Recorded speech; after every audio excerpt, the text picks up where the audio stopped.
Bonjour à tous et merci de nous rejoindre à notre session d'information sur Afri7 Info.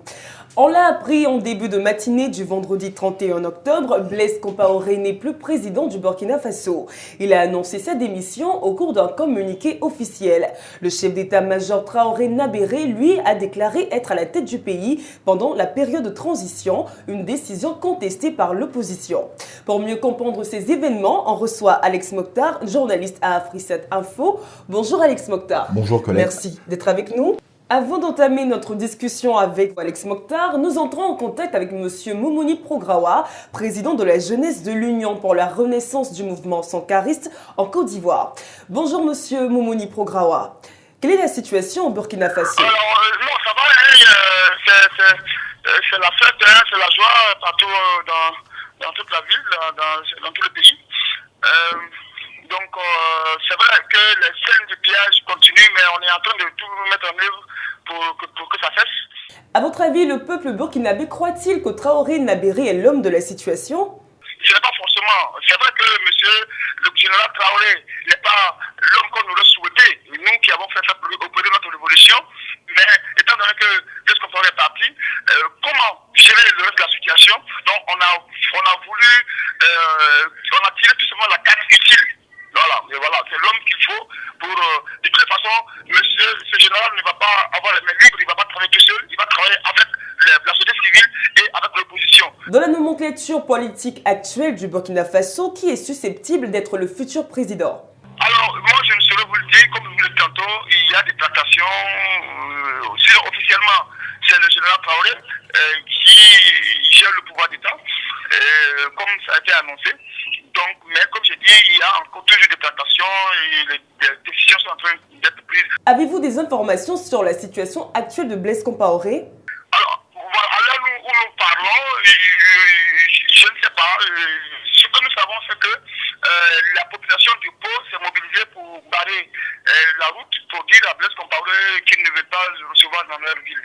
Donc, on ne sait pas quelle direction M. Blaise Compaoré a pris. Alors nous revenons à vous, Alex Mokhtar. Blaise Compaoré déchu, réaction à chaud.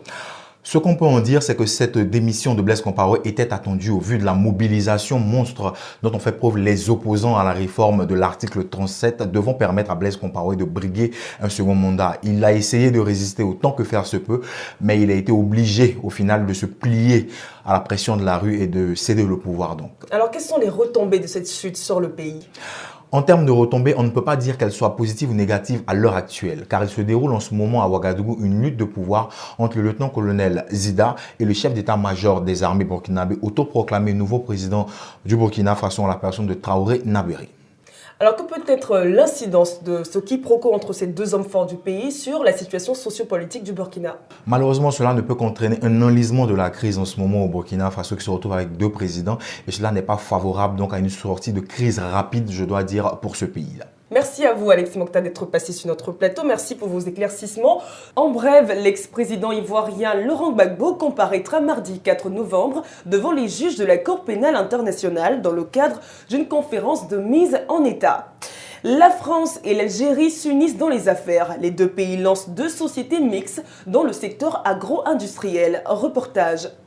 Selon Abdel Ouab Nouri, ministre algérien de l'Agriculture, la coopération algéro-française se veut exemplaire et s'oriente vers de bons horizons. De son côté, son homologue français Stéphane Foll salue la création de ces entreprises concrétisant ainsi le partenariat agricole entre les deux nations. Ces deux déclarations ont été faites lors de l'annonce publique de la création prochaine de deux sociétés mixtes détenues par des structures algériennes et françaises.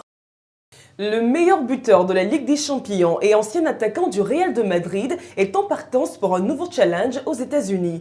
Raúl González Blanco a signé avec le club New York Cosmos. On fait le point avec Alex Mokhtar.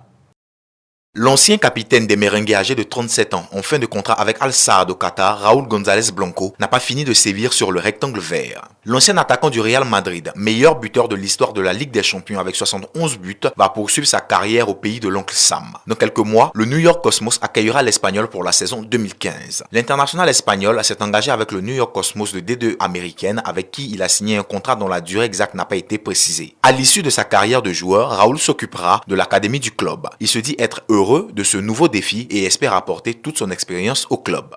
Elton John se bat contre la discrimination des personnes vivant avec le virus du sida. Le chanteur anglais était le 28 octobre dernier à la 13e édition du gala organisé par sa fondation Elton John AIDS Foundation. Reportage.